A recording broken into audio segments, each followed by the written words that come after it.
The movie opens with a montage showing everything Spider-Man has been doing for the past 4 years in New York City. He is completely alone, coping with his losses, and fully committed to his hidden identity, living as Spider-Man 24/7. Peter creates a secret lab in his apartment where he makes his suits and web fluid, using a 3D printer to build everything he needs. Meanwhile, Ned and MJ have moved on with their lives. They attended MIT, graduated, and returned to New York. Peter regularly visits the coffee shop or the workplace where MJ works, which slowly allows them to become friends again. The story escalates when a major attack breaks out in the city. Spider-Man comes face to face with the Punisher. During the chaos, Peter manages to shake off the Punisher and continues chasing an armored tank across the rooftops. While pursuing it, he suffers his first severe mutation headache. His heightened senses overwhelm him, causing him to faint on a rooftop before he can return to his hideout. The NYPD continues following the tank, which eventually crashes into a building. As officers try to rescue the abducted person inside, an old lady who appears confused suddenly has her consciousness jump into a SWAT team member. The consciousness keeps jumping between bodies, revealing that someone is using mind control, who used the old lady as a decoy to escape. Back at his hideout, Peter wakes up confused about what happened. Over the next few days, he continues experiencing fainting spells and overwhelming headaches. The next morning, Peter visits MJ, who invites him to a party at her place. He has a few drinks and leaves. Upon returning home, another headache hits him. The screen goes black. When Peter regains consciousness, he finds himself hanging outside his balcony in a cocoon. He breaks free and discovers he has developed organic webbing.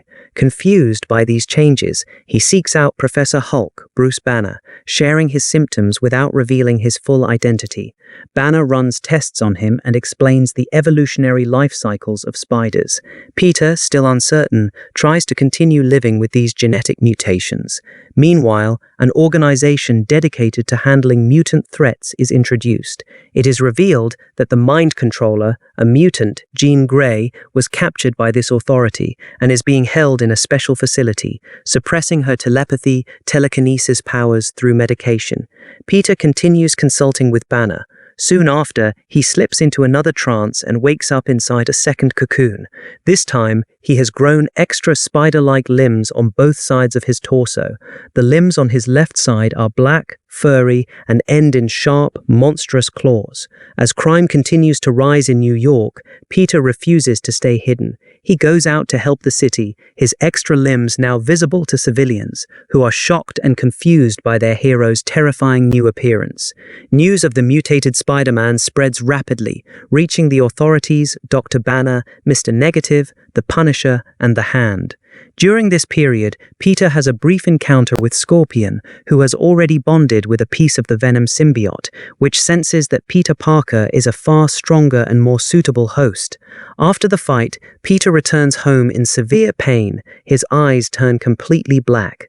While still in his suit, he curls up into a third cocoon. When he emerges, he has fully transformed into a monstrous six-limbed man-spider. His face is no longer human, it is alien-like, with large black eyes and pincers instead of a mouth. Peter has lost control of his mind. The city's greatest hero is now its most terrifying threat. As Man-Spider, he rampages through the streets of New York, attacking civilians and causing massive havoc. The Mutant Control Authority turns to Jean Grey for help. They release her on the condition that she assists them. Jean agrees. While trying to restrain Man-Spider using her telekinesis, she peers into his mind and discovers his true identity as Peter Parker. However, she lies to the authorities and gives them a fake name, a John Doe. While the authorities search for the fake alias, Jean Grey goes to Peter's apartment hideout. She finds his research on spider mutations, webs covering the walls, and large, human-sized cocoons. Using college records, she tracks down Dr. Banner and reveals the truth about Peter's identity, knowing that if anyone can stop Peter, it should be the Hulk. As Man-Spider, Peter, in a hallucinating state, breaks into a prison. He fights through police and security forces. The Hand ninjas confront him inside the emptied prison, but are easily defeated. Peter emerges into broad daylight, where Dr. Banner confronts the creature, softly calling out, "Peter?" Man-Spider pauses for a moment, but quickly loses control again. Banner removes his glasses and his inhibitor, transforming into the Hulk. The Punisher joins the fight, leading to an epic battle, Hulk and Punisher versus Man-Spider. Man-Spider is brutally beaten and left near death on the ground, covered in blood and debris. The authorities take him into custody, while Hulk stays behind and the Punisher escapes. The screen goes dark. Man-Spider is now restrained on a research bed in a high-security lab, barely breathing. News reports declare that the city is finally safe. The Venom symbiote abandons Mac Gargan and infiltrates the lab where the Man-Spider is held.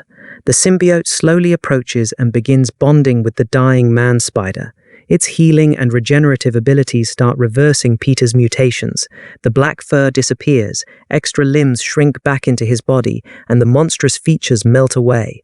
Peter Parker's human face emerges once again. As the bonding completes, the symbiote covers Peter in a shiny black tar-like substance, forming a new black suit around him. In a tense close-up shot, Peter opens his eyes, now as Black Suit Spider-Man.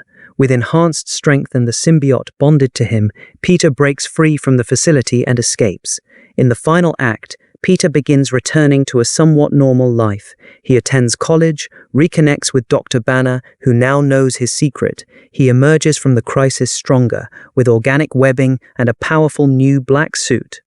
Mid-credits scene, Peter meets J. Jonah Jameson at the Daily Bugle to apply for a staff photographer job, where we meet Eddie Brock.